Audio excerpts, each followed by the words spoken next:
Fala pessoal, tudo bem? Hoje com muito prazer, mais um episódio do PantaCast. E eu tô aqui com o meu amigo Vanderlei. O Vanderlei, na verdade, não chama ele de Vanderlei, chama ele de Delei. É verdade. Na verdade, ele não me chama de Júnior nem de Panta. Na verdade, ele me chama de Juninho. Por quê? Porque, na verdade, o Vanderlei está acompanhando a minha história, a minha caminhada desde quando eu nasci. Na verdade, ele é amigo da família desde quando eu nasci, então ele passou por todas as fases da minha vida. E eu vou falar ao longo da história um conselho que ele me deu que foi uma chave também. Quando eu tinha, na verdade, uns 4 anos de idade, Mais ou 5 menos anos de isso. idade. Então eu era mais novo até que meu filho, a idade do meu filho hoje. Então eu tô aqui com o Delei hoje pra gente ter uma conversa, sem dúvida nenhuma. Ele é filho de morriense, é morriense, nascido em Morrinhos, nascido naquela época lá na fazenda, parteira. Então a gente estava calculando hoje aqui, ele participou de 30% da história de Morrinhos. É verdade. Então, ele é um cara que tem muita experiência para contar, vai compartilhar muitas histórias aí, teve fora do país. E eu queria que você falasse um pouquinho agora, Vanderlei, começasse pela parte hoje, qual que é a atividade que você exerce e logo em seguida você começasse a contar a sua história desde o início. Mas hoje o Vanderlei é um chefe. E o que ele faz hoje, o Vanderlei? Tá jóia. Júnior, o Juninho, isso é uma maravilha de pessoa. Juninho, é uma honra estar com você aqui, é um prazer enorme. Bom, hoje eu sou chefe de cozinha, sou chefe do Soso, e que é uma instituição para formação de caráter de pessoas, é uma coisa maravilhosa. Então o que eu faço hoje é comida, faço comida com arte. Nós temos aqui um prato interessante para mostrar para as pessoas, que é um carvão comestível, e é o que eu estou fazendo hoje. E com relação à história, você gostaria de saber como? Já a gente vai pegar essa câmera central e a gente vai dar um zoom nela aqui, a hora que a gente for picar isso aqui, eu tô doido para experimentar isso aqui. Então é um carvão, gente, um carvão comestível. É uma Então, coisa bem diferente. bem bacana, diferente. algo que ele vai explicar onde ele aprendeu isso aqui na caminhada dele. E aí, você é nascido no ano de De 1969, eu tô com 53 anos. Né? 53 anos. E nasci no Barreiro, aqui do Barreiro do lado de cá, pro lado de Piracanjuba. Nasci com parteira, como você bem disse. E Toda a família Leite ali. toda a família Leite, exatamente. Nós somos família Leite, a família Leite é toda do Barreiro. Seus irmãos ainda moram em Morrinhos? Moram em Morrinhos, tem um que mora em Goiânia e tem um que mora em Caldas Novas, mas sempre o vínculo aqui em Morrinhos, todos nós somos apaixonados por Para quem não Morrinhos. conhece, um dos seus irmãos, bem conhecido também, trabalhou na coleta de leite aí, Vardim Carlota. Isso, já foi candidato a vereador várias vezes. Sim, Vardim. Não, acho que vereador nunca foi candidato a vice-prefeito. Vice-prefeito. Uhum. Eu acho que teve uma época que o seu... Não, ele chegou a cogitar a ser hipótese. pré-candidato, mas não foi retirou a candidato, tirou a candidatura. Certo, na família também já teve deputado, que é o Afrene também, né? Afrene Leite. Nós tivemos, do lado do Leite, nós tivemos o Dorvil Leite como vereador, já por 2 ou 3 mandatos. Certo. Fez um bom trabalho na cidade. Um beijo pro meu tio Dorvil. Também teve... Também é um cara que é muito conhecido aí, já me ajudou bastante. O Tite. O Tite. O Tite é uma maravilha de pessoa, um amor de pessoa, como ele diz. Na né? verdade, hoje é quinta. Se fosse quarta e eu ligasse pra ele, ele falava, não é o Tite. Hoje é Doutor Tite. Doutor Tite. Na quarta ele é o doutor. Doutor Tite, é uma pessoa maravilhosa, trabalhador demais. Aliás, é uma família de trabalhadores. Nós somos todos, graças a Deus, trabalhadores, pessoas honestas, honradas. Uma família Leite por parte da minha mãe. Seu sobrinho foi meu amigo de infância também. Assim Qual como deles? você acompanhou, o Paulinho. Ah, O Paulinho, então, Paulinho. foi meu amigo de infância. hoje é pastor em Goiânia. Pastor, graças a Deus. A gente mantém contato, é uma amizade, então, de 32 anos. Que Uma amizade ótimo. que a gente tem, que eu ligo pra ele, falo, e aí... Instagram nos aproxima muito, a rede social, né? Sim. Porque geralmente você tá no corre, mas você vê uma publicação dele, aí você já chama ele. Ô, bacana, você comenta ali, bacana. Então eu acho que a rede social sendo utilizada da melhor forma, você consegue extrair uma boa parte dela, que é aproximar e não distanciar Sim. as pessoas, né? Tem uma parte muito boa na rede social, é essa, né? Que você, além de você ter uma enciclopédia do Isso. mundo inteiro aberto na sua frente, ainda você está sempre próximo das pessoas das mais Você distantes. vê, aí você já chama aqui no já direct, tá sempre junto. ou já manda um virtualmente, WhatsApp no mas- privado, já convida. Sim. Isso é uma maravilha. E é bom saber que você tem essa amizade com o Paulinho, que é uma pessoa É o maravilhosa. meu amigo de infância. Na verdade, se a gente for pautar, eu acho que ele é um amigo mais de longa data. Que coisa boa. É ele e o Daniel. Daniel também. Daniel. Daniel é meu amigo de longa Daniel é data. maravilhoso. Casou agora, né? Casou. Felicidades aí pro Daniel. Parabéns, Daniel. Daniel Apolinário aí. Deus te abençoa bastante, Daniel. Então, da parte do meu pai, né, são os Machado, o pessoal também conhecido pelo codinome Carlotas, né, os Carlotas. Tem Os Carlotes. aqui da Matinha, são pessoas bem tradicionais também, bem trabalhadores. Sou primo do Tom, que é seu amigo também, né? Tom, vereador Tom. Vereador Tom, né? Já foi O vereador. Tom, toda criança que brincou no parquinho de Morrinhos já comprou alguma coisa no Tom. Do Tom, o Tom é Porque tradicionalíssimo. ficava ali na frente do parquinho Aham. municipal. É. Que é parquinho Ainda da tá lá biblioteca. ainda, né? Ainda tá lá. Então, Ele, o Paulo, é, o Marcinho, o todo irmão dele. mundo que brincou já na vida ali, ia ali comprava uma bombinha. Sim, bombinha. Ai, Deus, criança sem rede social é outra coisa, né? Comprava bombinha, ia lá, comprava linha para fazer pipa. Sim. Então, assim, é um comércio também que fez parte Da infância, né? da evolução, né? Da evolução da cidade, da claro, nossa claro, infância, claro. da evolução. Ele também foi vereador também. Sim. E aí, então, você nasceu na fazenda e a sua trajetória, você chegou a mudar para a cidade? Ou... Sim, eu mudei pra cidade, eu acho que eu tinha uns 11 anos, porque a gente tinha que estudar também, né? Meu pai nos trouxe pra cidade e morei em Morrinhos até me formar, até quase me formar, né? Que eu fiz até a metade do curso de letras em Morrinhos e por força de trabalho eu me casei com a Glória, que é uma pessoa maravilhosa, que eu amo, né?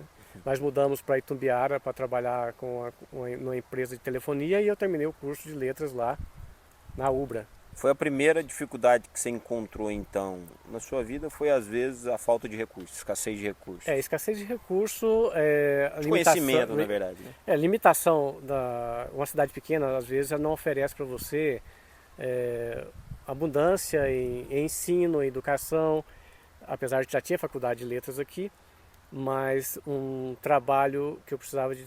A gente tem família, nós temos que trabalhar, e fui convidado então para ser gerente de uma loja de uma grande empresa de telefonia.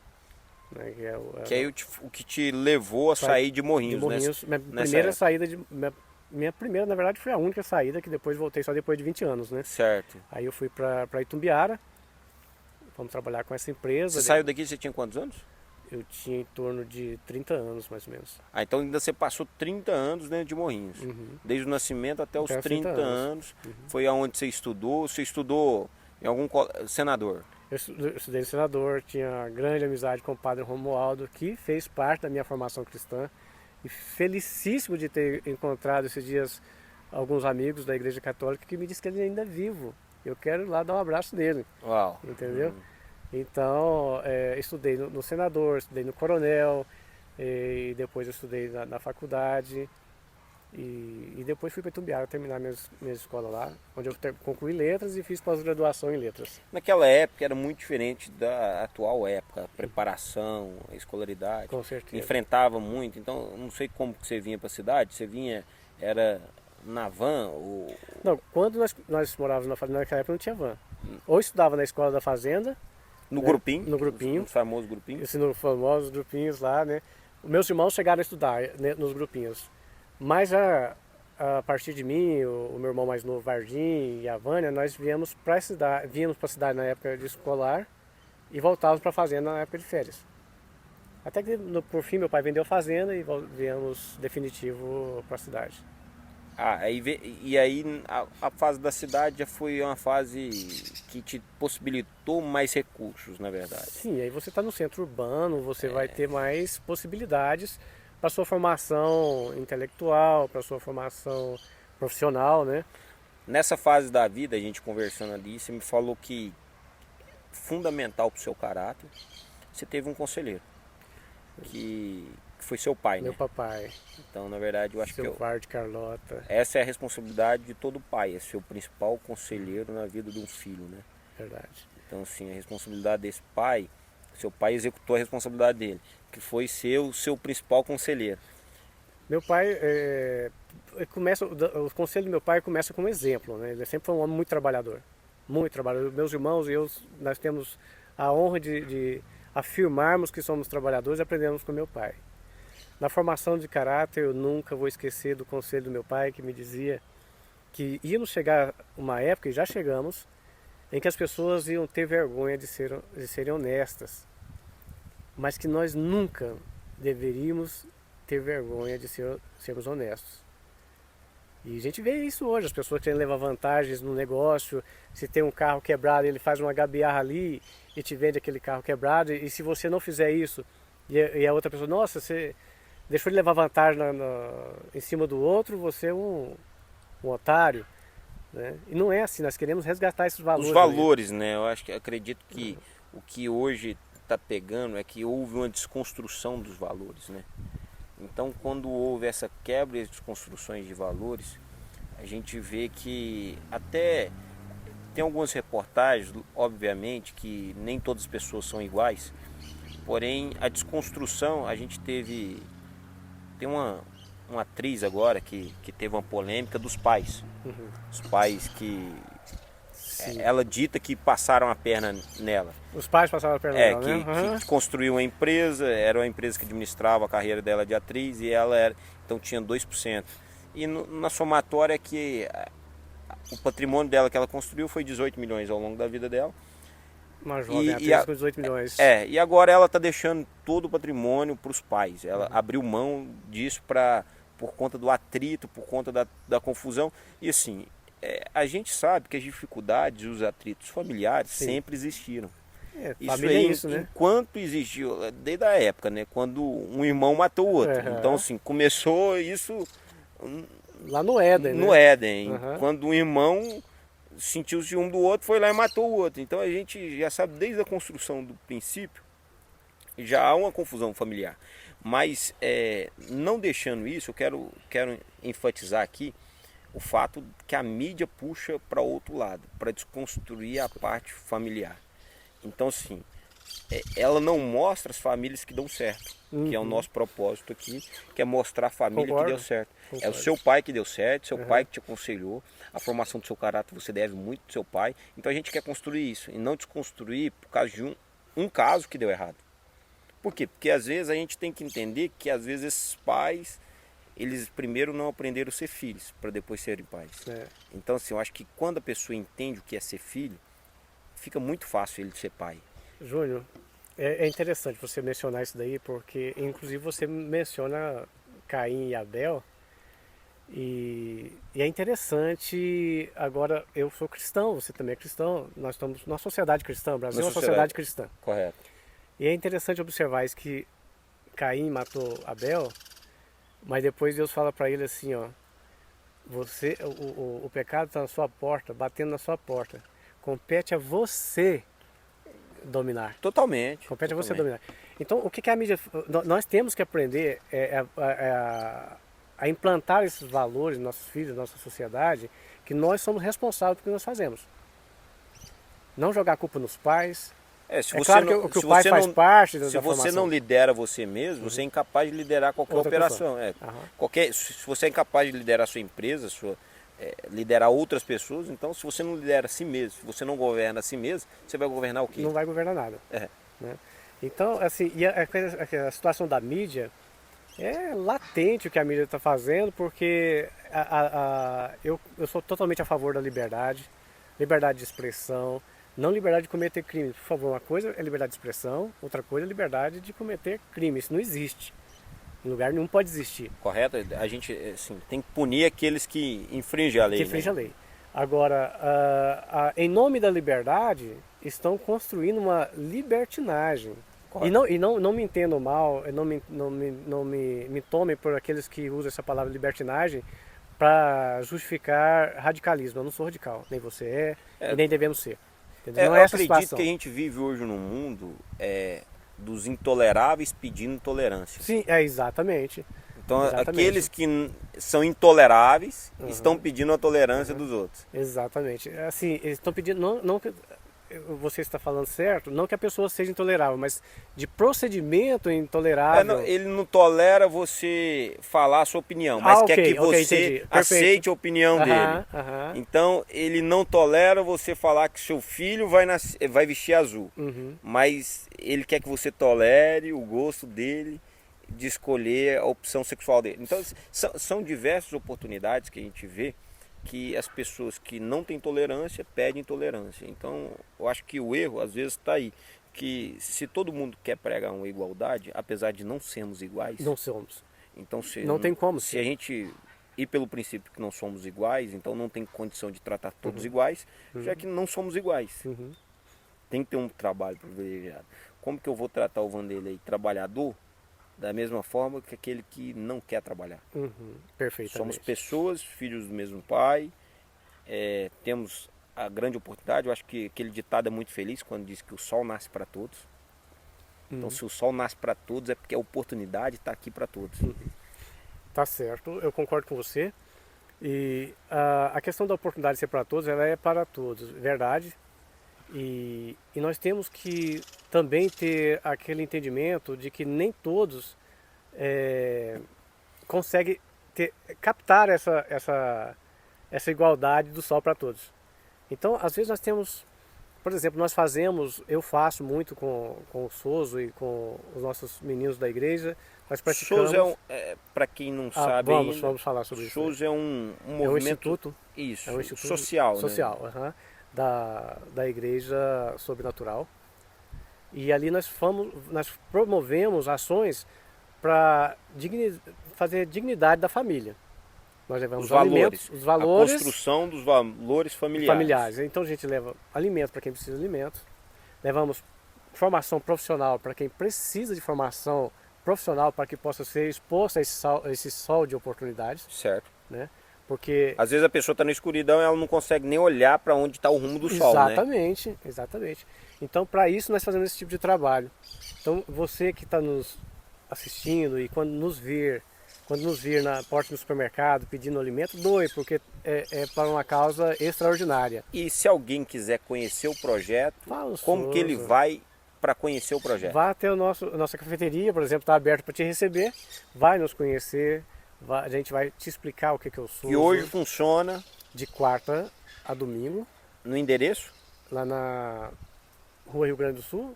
Agora eu me perdi agora. Eu gosto de frente muito... à rodoviária ali, de frente aos Petinhos da Juju. Isso, Petinho da Juju, se a gente considerar que Igreja Sobrenatural, na esquina, na próxima esquina, na próxima esquina, no casarão. Na esquina de histórico. Frente. Então fica bem em frente à rodoviária ali. Então... Perfeito. Vai ali que a gente vai te explicar, você vai conhecer, você vai sentir o ambiente. Tem um café maravilhoso. Um café maravilhoso, um ambiente maravilhoso. Diferente. Parabéns ao chefe. Obrigado. Pelo cardápio, pela qualidade. Eu falo muito que é a qualidade dos grandes centros que a gente tem, das grandes capitais. Então, se a gente for Morrinhos hoje, eu falo que é muito rico em questão de gostos. Tanto é que toda vez que eu viajo, eu levo um mimozinho para alguém. Levo um queijo, levo uma pamonha. Uma rapadura. Porque a gente tem produtos muito bons aqui. Eu acredito que Morrinhos tem um potencial gigante, principalmente na gastronomia.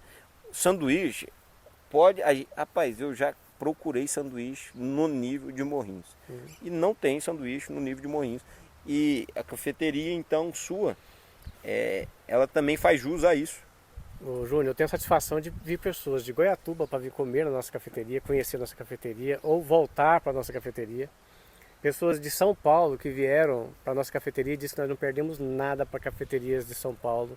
Que olha que São Paulo... É um ambiente gostoso lá, é um ambiente que traz tranquilidade. Eu acho que o projeto em si tem influência. Sim. A gente acredita que aquilo que a paz que a gente carrega, a gente é capaz de transmitir essa paz ao ambiente. E ali você chega a um ambiente agradável, um ambiente familiar. Você vê que as pessoas estão ali. Às vezes eu já vi algumas pessoas até trabalhando. É um ambiente às vezes que gera até criatividade. Sim, né? sim. E voltando lá no Sol para Todos, eu também tenho uma outra colocação interessante para justificar a ação do Soso. É como se nós estivéssemos todos no mesmo no mesmo mar, mas em barcos diferentes. Correto. A realidade é essa, nós não estamos no mesmo barco. Então tem pessoas que estão num barco totalmente seguro, num iate, uma coisa assim, e outros no barquinho afundando. O SOSO, e nosso trabalho no SOSO é esse, é qualificar o barco daquelas pessoas, ensinando a trabalhar. Uau. Ele está ensinando a Tem uma, conviver, uma mentalidade, mentalidade diferenciada, trazer uma mentalidade produtiva, empreendedora, administrativa, ter aquilo, às vezes, a gente identificar o que a pessoa está faltando e completar ela. Isso nós trabalhamos na saúde da pessoa, nós temos o Pilates para pessoas carentes. Pilates é caro e o médico prescreve um Pilates, as pessoas vão nos procurar. Nós temos uma excelente professora, nós temos uma formação profissional, nós damos cursos para pessoas, para que as pessoas possam ter um barco que possa navegar nesse mar agitado que é a vida cotidiana do Então, virtual. uma pessoa hoje com necessidade, ela pode estar necessidade, o quê? Ela está precisando, quais que são as necessidades hoje que o SOSO hoje, ele é a solução para aquele tipo de necessidade? Tá. Nós procuramos, eu entendo assim, a primeira coisa que a gente tem que fazer é levar alimento para quem tem fome, para quem realmente já tem pessoas que não precisam de comida, mas muitas pessoas precisam de comida. Então nós formamos cesta básica, levamos para essa família. Ali, a nossa assistente social vai identificar as necessidades periféricas à fome para que possam ser assistidas. Certo. Crianças que precisam de reforço, a mãe que precisa de uma assistência psicológica ou médica, entendeu? E vamos levar esse tipo de assistência. Você falou que tem trabalho também de Pilates lá, né? Sim, temos Pilates também, porque... Foi uma necessidade que foi identificada. Foi identificada, muitas pessoas precisam, pessoas principalmente idosas, precisam, às vezes estão com problema de coluna, eu não entendo dessa área, nossa professora entende bem, são levadas para ali e a gente vai ajudar essas pessoas sempre. Entendeu? Eu acho que o papel da igreja, nós somos uma igreja, o papel da igreja é esse. Vou citar um versículo bíblico, Romanos 8,19, diz que o mundo anseia pela manifestação dos filhos de Deus. E é dos filhos de Deus que ele anseia essa manifestação. É o que nós estamos fazendo. O bispo JB fala muito disso, fala assim que se uma igreja está dentro de uma comunidade, uma sociedade, não está mudando as condições daquela sociedade, aquela igreja não está sendo relevante. Ela está errada. Ela não está sendo relevante. Então, quando a gente vê uma igreja que está transformando a realidade da comunidade, a gente vê então uma igreja relevante. E eu queria parabenizar até o pastor Nerildo, que eu acredito que é o pastor que fez um trabalho fantástico aí. Eu sempre elogiei ele, para ele estar à frente dessa liderança também. Eu acho que ele é um pastor e uma liderança que ninguém tem nenhuma objeção.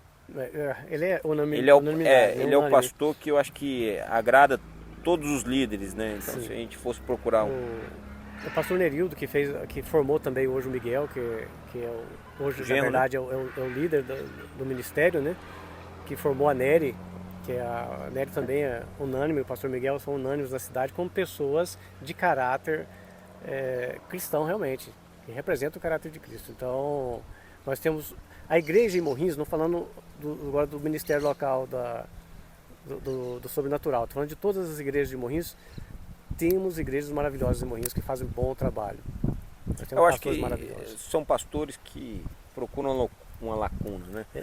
E outra coisa, Júnior... Algo que tem me incomodado muito ainda, Vanderlei, que eu acho que a gente ainda não está atento para isso, ou às vezes um trabalho ainda que deve ser trabalhado, que a gente não tem eficiência. Que são autoextermínios, né? A gente tem um alto índice de autoextermínio na cidade. Verdadeiramente. E isso é uma responsabilidade da igreja. É uma responsabilidade às vezes das autoridades, mas é uma responsabilidade principalmente da igreja, da gente mudar esse quadro. Da igreja. Porque a igreja é trabalho espiritual, né? Somos responsáveis a isso. Eu quero até deixar claro também que não é só a igreja evangélica que faz esse bom trabalho. A igreja católica, nossos irmãos católicos fazem um bom trabalho. Nós temos alguns padres que frequentam muito o SOSO ali e é muito bom conversar com eles, sabe? Nós temos... A Comunidade Espírita faz um trabalho social também. Meu primo Lucimar, não sei se você conhece, o Lucimar é um líder do Espiritismo. Ele faz um excelente trabalho, a Comunidade Espírita faz um bom trabalho, entende? O pessoal do Centro Luz e Caridade. Que é o pessoal do Lar de Idosos também. Do Lar de Idosos faz um bom trabalho. Um belíssimo então, trabalho assim, social. Né? Quando eu falo igreja, eu sou evangélico, tenho minhas convicções evangélicas, mas eu estou falando da igreja de Cristo na cidade. Entende? Independente de denominação. Eu estou falando da Igreja de Cristo na cidade, mas cada cristão fazendo o seu trabalho. Tanto os líderes, como os leigos, como eu. Entende? Nós temos os padres fazendo bons trabalhos, mas os seus fiéis, que são os cristãos leigos, acompanhando porque são bons líderes. Nós temos os pastores fazendo uma boa liderança e os leigos como eu e como você também fazendo, seguindo porque temos bons líderes. Isso é muito importante. Não é aquele líder que, lamentavelmente, aqueles líderes midiáticos ou que trabalham para ter uma torneira de ouro na sua casa, garfo de ouro. Não é essa a visão da igreja. Eu não acredito nisso, eu sou leigo. Mas eu sou cristão, eu tenho o Espírito em mim. Isso não pode ser confirmado no coração de quem tem o Espírito Santo. Né? A gente acredita que a gente é a resposta daquilo que a gente critica, né? Então, se eu critico algo, eu sou a resposta para aquilo que eu estou criticando. Então, a gente tem que ficar muito atento a isso, Sim. porque às vezes se eu estou criticando é porque eu estou chamando a responsabilidade para mim. Uhum. Se eu critico algo, eu estou falando assim, ó, eu sou a resposta para isso que eu estou criticando. Isso. E o que eu vou fazer para solucionar e resolver essa questão que eu estou criticando hoje. Então, se todo mundo pensar nisso, vai criticar menos, fazer mais, e às vezes a gente vai ter mais soluções e menos problemas. Legal, isso que você está falando. E outra coisa, se eu vejo uma situação, eu critico e não me coloco como solução, eu faço parte do problema. Literalmente, se você não faz parte da solução, você faz parte do problema. Não né? existe meio termo. E né? mais, às vezes eu sou muito mais do que parte do problema, eu sou causador do problema. Às vezes você é a causa. Isso é pior, vai piorando. Vai só piorando, vai só piorando. É por aí, Júnior. E então, assim, o nosso propósito hoje aqui, eu tenho como motivação. Uhum. A minha motivação maior é o quê? É mostrar situações de escassez, que a pessoa vive hoje de escassez, e que ela buscou faturar na escassez. O Souza é literalmente isso, né? Você busca faturar sobre uma escassez. Porque um projeto social é difícil gerir. Muito difícil. É difícil gerir. Você, às vezes, tem ajudas de instituições, ajudas governamentais, porém, você tem que se encaixar, se desdobrar tudo ali, para quê? Para reverter em bem ao próximo. Então, quando a gente atende a necessidade da minha casa e dos meus colaboradores, é uma. Agora, quando eu trabalho para atender a necessidade de uma comunidade, o trabalho tem que ser muito mais intenso. Me fala um pouquinho das oportunidades que você teve e nessa escassez de investimento que a gente sabe que vai ter, na escassez de mão de obra qualificada às vezes, na escassez até de recursos para gerir, porque ali a gente sabe que toda economia é importante, porque significa mais dinheiro no caixa para você auxiliar quem está precisando. Quem está precisando. Então toda economia que você faz na culinária, no café, em todo projeto consistente ali, vai gerar um resultado diferente para abençoar, alguém, para você agregar e fazer a obra social. Sim, claro. De acordo com o instituto foi criado.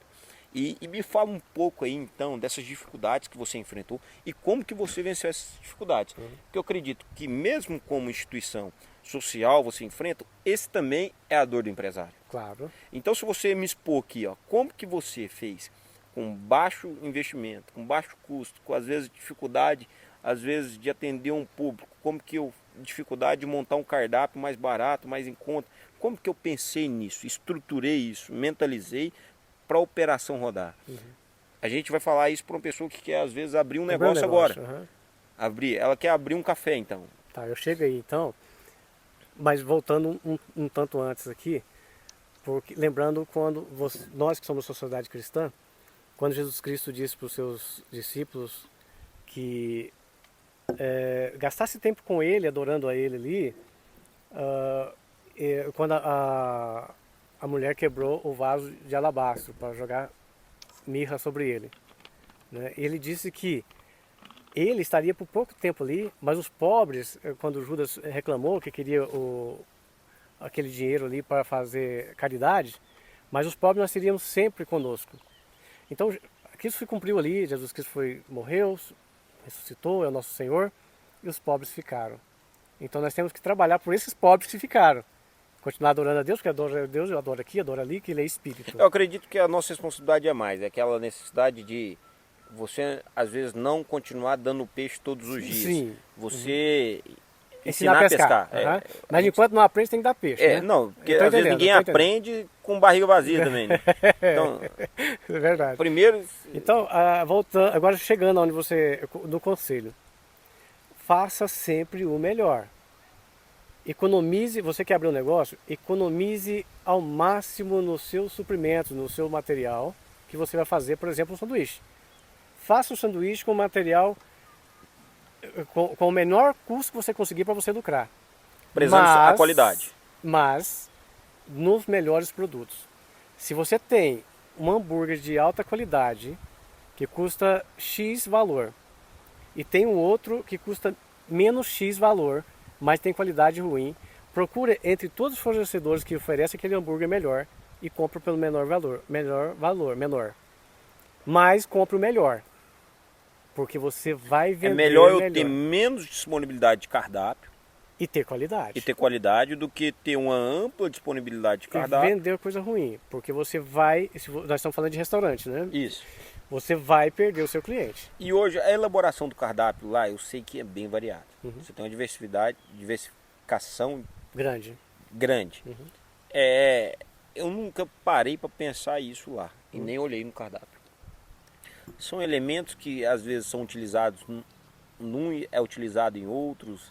Você consegue elaborar uma matéria-prima única, que é uma base, por exemplo. A gente consegue construir uma base que vai ser aproveitada em 6, 7, 8 pratos, né? para não ficar esse desperdício, essa variedade tanta também de... Tá. Não, e nesse caso, no nosso tipo de restaurante, que é uma cafeteria, a gente tem a diferença de um prato para outro, ela é muito grande. Nós Então, temos uma diversidade não só de tipos de prato, mas de qualidade. Por exemplo, eu não tenho como usar o material do Monte Cristo num clássico Souza. Exceto a mussarela que vai nos dois. Nos dois. Entendeu? Então, não é por essa linha. A gente vai ter, no nosso caso, nós não temos uma produção em série de pratos com o mesmo tipo de produto. Porque a gente procura agradar o paladar do nosso cliente com diversidade reais. Pratos realmente diferentes e bem elaborados, artesanalmente feito na hora. O que garante a nossa qualidade também é que a gente nós não somos um fast food. Nós temos pratos produzidos dentro do tempo de produção, cada prato feito individualmente. É a característica do nosso restaurante. Há redes imensas de restaurantes que têm esse tipo de trabalho. Grandes fast foods, que aí sim o mesmo hambúrguer para toda a série de sanduíche. Né? Então, assim, o mesmo pão para uma série de sanduíches, mas a nossa característica ela é diferente. Isso garante esse diferencial que as pessoas estão buscando. Né? Eu sei também que quando você mudou para fora, você foi para qual país? Eu fui para os Estados Unidos. Morei na Georgia, em Atlanta. Nos Estados Unidos você foi como o sonho de todo brasileiro que às vezes vai. Que é o quê? Ganhar em dólar, poder ter uma qualidade em real e também ter uma qualidade de vida às vezes superior. Que essa experiência, o que te proporcionou lá? É claro, o Júnior, que o dinheiro conta, mas o meu principal objetivo, por incrível que pareça, algumas pessoas acham estranho, mas era um enriquecimento de vida intelectual Cultural. e cultural. Né? Foi para mim muito interessante aprender um pouco mais de inglês, formado em letras, espanhol, porque hoje nós temos duas línguas nos Estados Unidos. Quase que 50% da população americana é mais latino, né? É latina, é hispana. Então eu tive a oportunidade de aprender muito nos Estados Unidos. Ali eu aprendi a profissão de construção. Eu sou azulejista. Eu faço acabamentos em casas decorativos, né? Eu faço muitas coisas bonitas. Não estou trabalhando mais com isso, né? Tive grandes amigos chefes ali que eu aprendi muitas coisas interessantes. Que teve uma influência mais mexicana, você me falou, né? Mais hispana. Mas assim, lá tem de tudo. Lá, a comida a chinesa. Aprendi muita coisa de comida chinesa ali. Muito interessante. A comida francesa um pouco. É porque é como São Paulo, todos os Estados Unidos seria como o São Paulo. É uma gastronomia muito rica, né? Riquíssima. Riquíssima. É Então eu tive rico, que aprender absurdo. muitas coisas boas naquele lugar. Então eu tive o privilégio de morar 5 anos e meio em Atlanta e viajar todos os Estados Unidos trabalhando e conhecendo muita coisa da cultura deles. O que você falaria hoje, a dificuldade que você encontrou hoje no exterior, para aquele que está pensando em ir? Essa pessoa que está assistindo agora e falando assim, cara, se eu tivesse uma oportunidade, eu iria para os Estados Unidos. Aprenda o máximo possível da língua. Chegue falando pelo menos O básico. hi e bye. Entendendo alguma coisa. né? Procure entender o máximo possível. Não que você não conviva, tem pessoas que vivem 30 anos nos Estados Unidos sem falar inglês. Mas atrasa, né? Atrasa. Você vai viver bem, mas você poderia viver melhor. Você poderia chegar num nível melhor lá dentro se você aprendesse a falar a língua nativa. Entende? Entendo. Então, Então estude a língua. o conselho que você falaria, faça uma preparação. Uma preparação. Seu investimento agora, antes de ir, tentar ir, seria então um investimento Preparatório. de língua. Preparatório de língua. Falar, ó, vou falar língua, vou chegar. Porque vai adiantar o processo. Vai adiantar lá. e muito. E se você quer trabalhar na construção, aprenda a construção. Vai trabalhando, vai aprendendo a Já construção. aprende alguma coisa, o básico pelo menos. Pesquise Os princípios básicos lá são os mesmos daqui. São. O que diferencia mais lá é questão de maquinários, ferramentas, mas no geral, e outra coisa, a alvenaria é muito pouco usada lá, né? Lá é tudo drywall, né? Tudo... Que eu acho que é uma tecnologia que está vindo para cá. Tá vindo para cá, principalmente o sul já usa muito. Então assim, se uma pessoa pensar em ir para lá, passar um tempo, buscar tecnologia, buscar forma de baratear custos, porque no Brasil esse é o grande desafio do negócio. Sim. É baratear custo. Por quê? Baratear custo. Porque assim, a nossa taxação tributária é muito alta. Então, o que a gente consegue, o grande desafio é adequar a matemática entre os custos e o que vai sobrar realmente. Então essa equação é muito importante.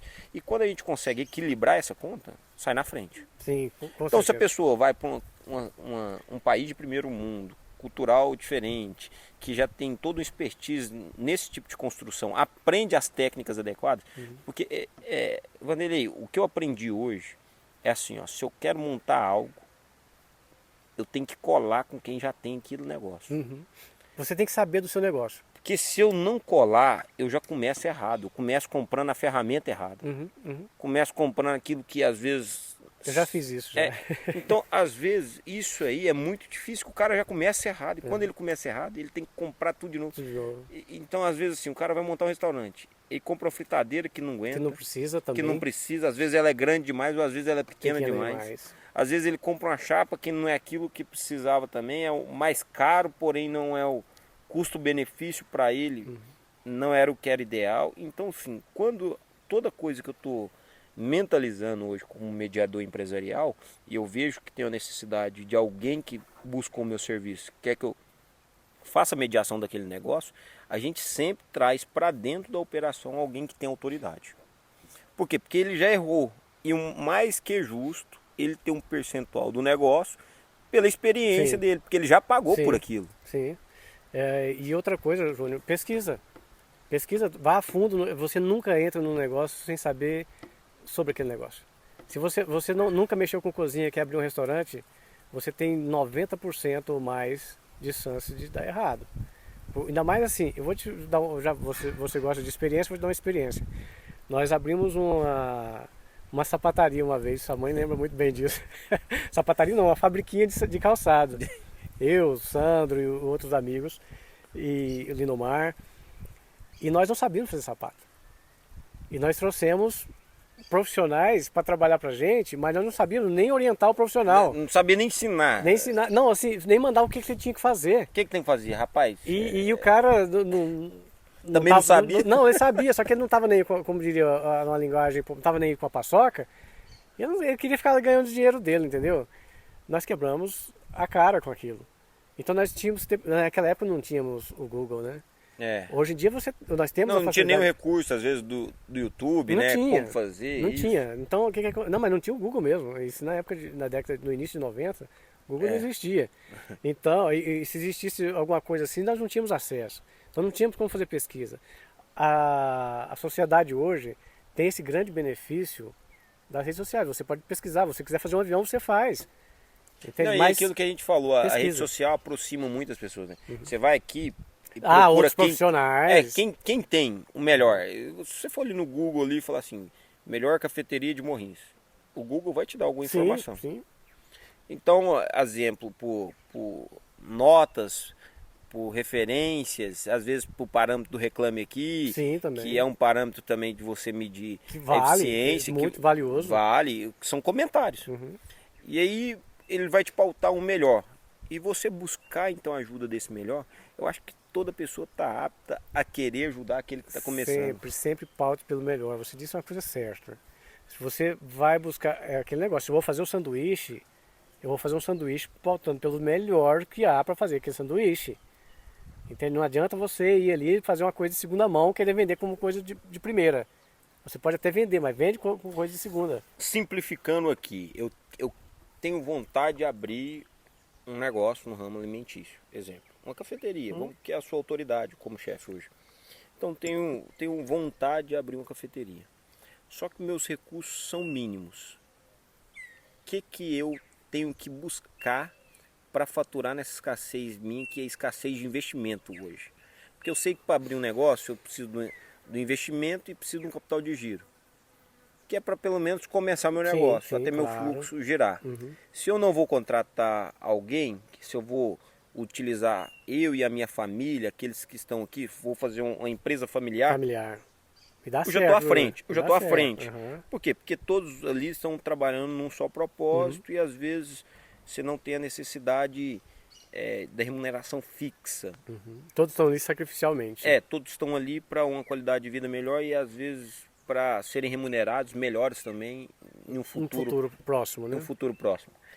Então, quando a gente enxerga dessa maneira, como que a pessoa começa sem um mínimo de investimento, tendo a qualidade como base e tendo a criatividade, porque você também como arquiteto de decoração, ele precisa buscar uma criatividade. O primeiro ponto você vai me falar como que ele vai começar, então com baixíssimo investimento. Depois eu vou formular alguma coisa sobre a criatividade, sobre escassez de criatividade. Uma pessoa que não tem criatividade, como que ele vai fazer?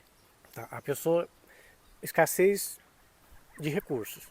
A pessoa vai ter que sacrificar, vai ter que primeiro se autoqualificar, porque ele vai ter que trabalhar, ela vai ter que trabalhar a pessoa, né?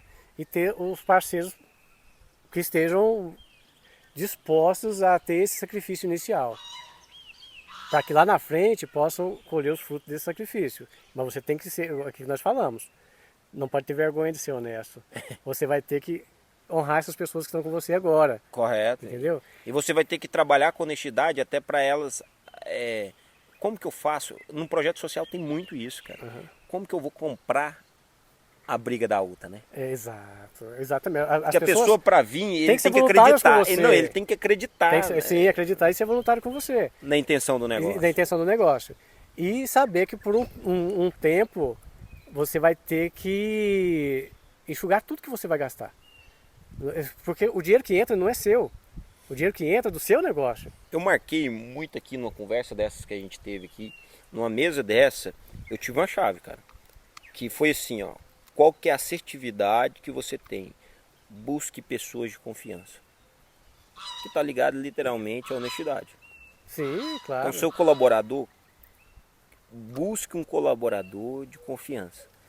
E como a gente está falando às vezes de uma empresa familiar, o cara está na frente, porque ele sabe se pode confiar ou não. O que você tem que entender é o seguinte... Geralmente você sabe a qualidade da sua família, né? Exato, você sabe se pode confiar ou não. Família é bom por isso, você conhece todo mundo. Você conhece o defeito. Você lembra do Antônio Hermílio de Moraes, que era o dono da Votorantim, né? Certo. Você lembra dele? Ele dizia o seguinte, que quanto mais pobre ele fosse, mais rico a empresa dele era. E quanto mais rico a empresa dele era, mais rico ele era. Porque ele vivia com 10% da empresa dele. Correto. Então, se eu tenho 10% de uma lanchonete que está me gerando R$1.000 por mês, eu tenho R$100 por mês, eu vou ter que me virar com ele. Mas os outros R$900 eu reinvesti. Ele vai crescendo, e esses 10% passa a 150, passa a 200, passa a 300, conforme vai crescendo. Então, essa é a visão. Cálculo do dividendos também, né? Sim. O dividendos, ele não faz sentido no primeiro mês, que você aplica na bolsa, numa empresa que te paga dividendos. Perfeitamente. Então, não faz sentido no primeiro mês, porque se você aplica, às vezes, numa ação de R$ 30, aí no segundo mês você vai ter 30,78 centavos. Mas aquilo, depois de 1, 2, 3, 40 meses, 50 meses, Já cresceu. já é um montante que a pessoa já desconhece. Então, o fato é, comece agora mesmo que seja com pouco recurso. Sim, então é aquilo que nós estamos falando. Mas tem administração Sim. e uma mentalidade de quê? De aplicar o recurso novamente no negócio, né? E tem que ter disponibilidade de sacrifício. Né? Disponibilidade de sacrifício. Uau. Isso, tem que ser, vai precisar É disso. isso. Né?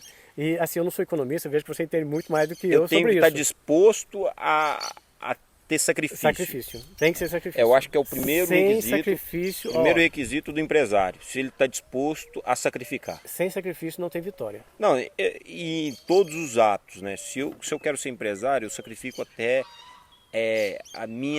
o meu tempo com a minha família, meu tempo com meus filhos, meu tempo com meus amigos.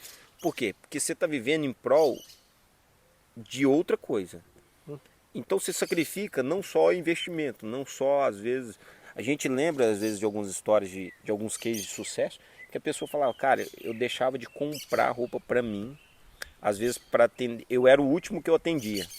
Então, numa escala de prioridade, primeiro era a roupa das crianças, da esposa, as contas da empresa, e por último era a roupa do empresário em si.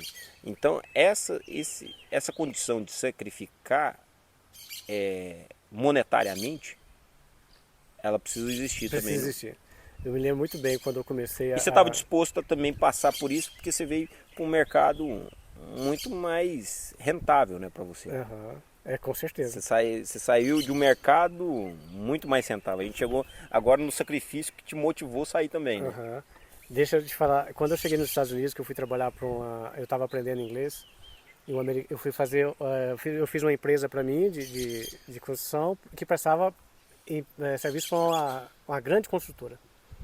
E eu cheguei com um empresário lá pedindo serviço e traduzindo no Google, no Google Translate, e falando para ele que era sacrificial para mim, ele voltou para mim e falou assim, ó, no sacrifice, no victory. Sem sacrifício não tem vitória. Já vou fazer camiseta, hein? Dá para fazer camiseta. Nós temos que nos sacrificar para ter vitória. É isso aí. E agora, num restaurante pequenininho, você, além de tudo isso, você tem que ter um excelentíssimo atendimento. Queria que você olhasse para a câmera ali e falasse esse conselho agora. O do No Sacrifice? Isso. Qual delas? Pode ser a central sua lá. Bora nela. Tá ok, então. Olha só bem esse conselho. Galera, esse conselho aqui eu acho que é a chave para você começar o seu negócio. Para você que quer fazer o seu negócio, entenda que no sacrifice, no victory. Sem sacrifício não tem vitória. Você tem que se sacrificar, meu irmão. Então é isso aí. Então busque o sacrifício. É legal. Se você está se sacrificando agora, é porque está no rumo da vitória, cara. Atendimento do cliente é tudo. Você tem que ter qualidade, você tem que ter um grande atendimento. Eu acho que as pessoas não buscam atendimento hoje, eles buscam experiência, né? Buscam relacionamento. Sim. Então, cara... Você tem que proporcionar experiência na qualidade do seu prato, nós estamos falando de restaurante. Em qualquer negócio você tem que dar uma boa experiência para o seu cliente. E o atendimento, o cliente, eu costumo dizer que nem sempre o cliente tem razão, mas sempre você tem que dar razão ao cliente. Se o seu cliente falou que o seu prato está ruim, você sabe que o prato está bom, mas você vai lá e faz outro prato para ele. E dá um sorriso para ele, e abraça aquele cliente. Aquele cliente é o seu cliente, ele é o seu negócio. Ele que é o mantenedor, né? Ele que é o mantenedor. Se ele quer ficar um pouco mais tempo, eu quero ir embora, estou cansado. Fica o tempo que for necessário com o seu cliente. No sacrifice, no victory. É isso aí. E eu gostaria agora, a gente já está evoluindo na hora aqui, é uma conversa que eu acho que a gente teria papo para mais... Que bom. 3 horas. Mas antes de acabar, eu quero falar de um conselho que você me deu na época. Dos 4, 5 anos que eu falei que ia comentar isso. Vai falar mesmo. Fala um pouquinho aí do que você me falou. Vamos aqui, o Júnior Era o Juninho mesmo, né? É o Juninho, Era 4 anos, 5 anos. a carinha do seu filho hoje, né? É, Sempre tem esse gente homem que olha bonito pro aí, né? Tem gente que olha pro Benjamin e fala assim, esse é o Júnior Gente. Júnior. Aí olha passar a Júnior Júnior. Então nós tínhamos uma convivência na igreja muito interessante, que nós temos até hoje. Mas assim, tinha outros colegas que são seus amigos, muito amigos hoje, né, amigos grandes, que sempre te batia. É coisa de menina, era todo 4 anos, tudo pequenininho, né? E você via chorando para sua mãe, e eu falei para e me chorava para mim. E eu falei, olha, quando eles forem te bater, você fecha sua mão e vai bem no nariz dele e dá um murro. E fala, não me bate mais. Funcionou, Júnior? Total, né? Total. E viraram amigos. E isso assim, a gente não é motivar a violência. Exato, eu ia falar. Pode O que falar. eu acredito que construiu naquilo ali é Respeito. Respeito. Você precisa se impor respeito. A gente vive hoje numa comunidade de vitimismo, que se tem bullying, o cara chora e a vítima sempre tem razão. Não. Se imponha também. Se imponha. É assim, Júnior, não é violência. Não, e assim, eu falo muito para meus meninos. Sou totalmente contra a violência. Meu menino é 100%, ele é até mais do que eu, acho. Ele é mais palmeirense do que eu. Meu Deus. E aí, o que acontece? Ele gosta de curtir. Por que eu vi nesse podcast, meu Deus? Seu homem é palmeirense. Não, e o cara gosta de curtir, normal, menino. E eu não tiro isso. A mãe dele às vezes fica me espremendo. Você não pode deixar ele curtir desse tanto. Eu falo para ele o seguinte, falo, Benjamin, não é errado você querer curtir. É errado você não aceitar os outros curtirem. Exato, aí é mão dupla, é uma mão dupla. Exatamente. Então, esse é um princípio do respeito. Ó, eu não posso fazer com outro o que eu não estou disposto que o outro faça comigo. Sim, claro. Porque na vida a gente não só ganha, a gente perde. Também. E assim como o Palmeiras é um bom time, com certeza, ele ganha, mas vai chegar o dia da gente perder. Vai chegar o dia da gente ter títulos e vai chegar o dia que a gente vai perder o título. E ele tem que estar disposto. Fala isso pro meu Vasco. No seu Vasco, são duas situações críticas, o Vasco e o Santos. Cara, meu Deus do céu. Agora, nesse ano que eu tô vendo torcedor do Botafogo, que eu achei que era também extinção. Era uma galera de extinção. Sim, apareceu. Mas apareceram já, vestiram camisa e estão felizes. Mas... É muito fácil ser palmeirense, flamenguista, agora botafoguense. Né? Agora... Bom mesmo é quem é vascaíno, vascaíno, né? Esse é de verdade. Mas você sabe que tem uma afinidade grande entre palmeirenses e vascaínos, né? É assim, vem de Portugal, né? Existe... Um é português, outro existe italiano, assim, né? O palmeirense tem mais afinidade ao Rio, ao vascaíno, no caso. Então existe essa afinidade também. Ainda bem, né? Ainda bem. Vai proporcionar. Então foi um conselho que foi importante também, sabe? Que eu aprendi o quê? Que a gente... tem que... Não pode deixar as pessoas pisarem em você. Sim. Não permita não permita que as pessoas te façam de chacota, não permita que as pessoas pisem em você, não permita que as pessoas façam o que elas querem fazer de você. Coloque limite nisso. Tem que ter limite. Isso aí você me ensinou a colocar um limite na situação. Nós temos que nos impor nas situações adversas, seja qual for. Isso. Entende? Não é violência. Muito pelo contrário, a gente estava ali, a gente estava monitorando.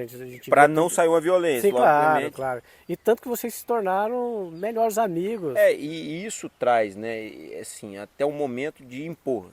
Falar assim, existe um limite. Então, é muito bacana isso. Gostei bastante dessa questão. Isso me motiva muito. E vamos experimentar isso aqui, né, Vanderlei? Claro, eu quero experimentar isso aqui. Cadê a câmera central aqui pra gente? É o carvãozinho comestível. Cara, olha só pra você ver aqui. É interessante. Vou puxar a câmera central aqui. Você quer passar pra frente o prato, talvez não? É um carvão aqui. É um carvão. Realmente, ó. Olha só pra você ver. É um carvão que... Parece um carvão. É um fake carvão. É um carvão da atualidade, um carvão fake. Tudo é fake. É um carvão. Gente, isso é entre os melhores pratos, dos melhores chefes. Vai ser censurado agora pelo STF aí, falando que é um carvão fake. Viu? A gente vai sofrer essa censura. Deus, vamos censurar. Mais que censura, vamos comer para ver?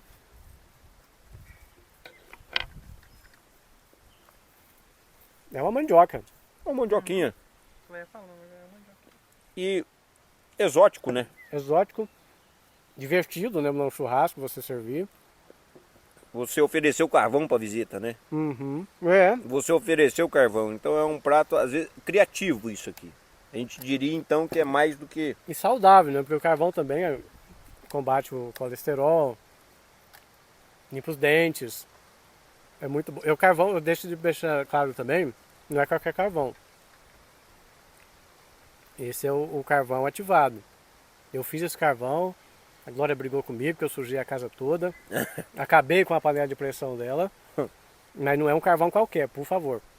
Eu não comprei o carvão porque a gente encontra assim em lojas veterinárias, tudo, mas pode ser que tenha algum produto que não faça bem, então Para consumo humano, né? pode ser.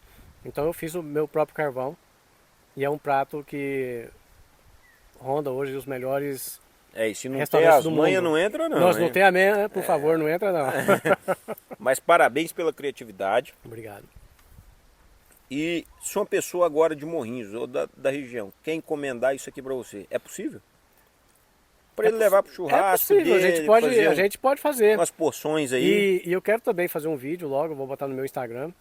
Quem quiser me seguir, chefe Vanderlei Silva, eu vou ensinar a fazer. As pessoas podem aprender a fazer isso aí, é muito legal. Então É nós divertidíssimo. vamos fazer um compromisso aqui.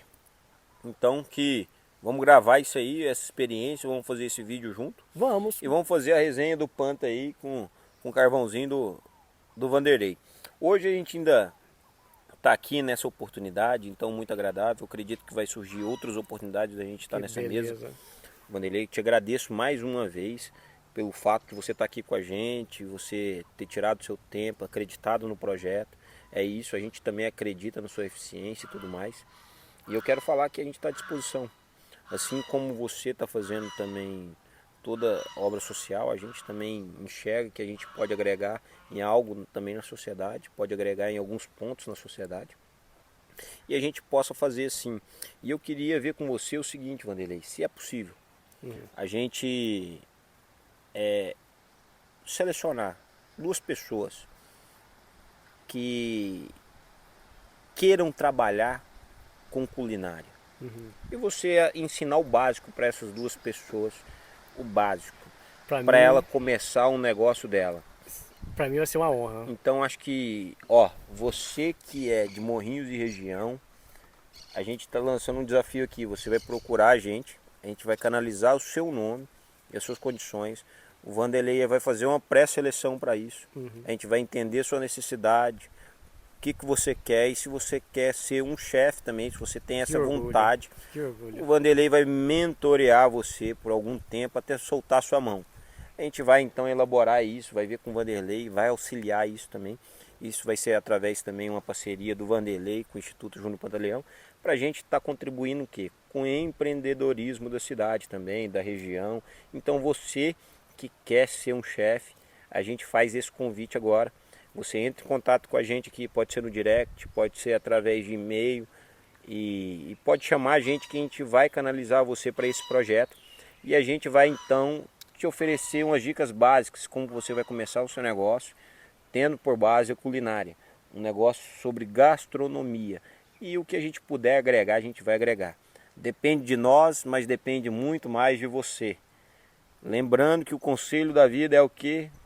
Sem sacrifício não há vitória. No sacrifice, no victory. Então, para você que está disposto a sacrificar e montar seu próprio negócio, estamos aqui à disponibilidade. Júnior, deixa eu falar mais um pouquinho.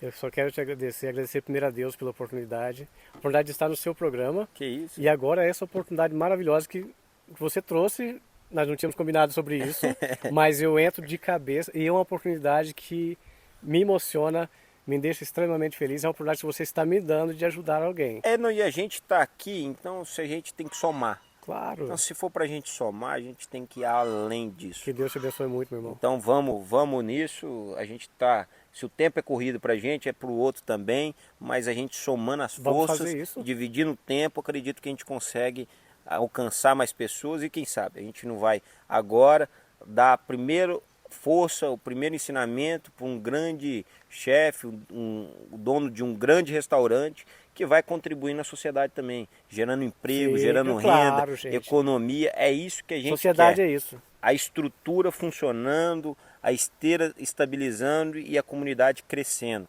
A gente quer isso, né? Com Então, certeza. obrigado mais uma vez, Vanderlei.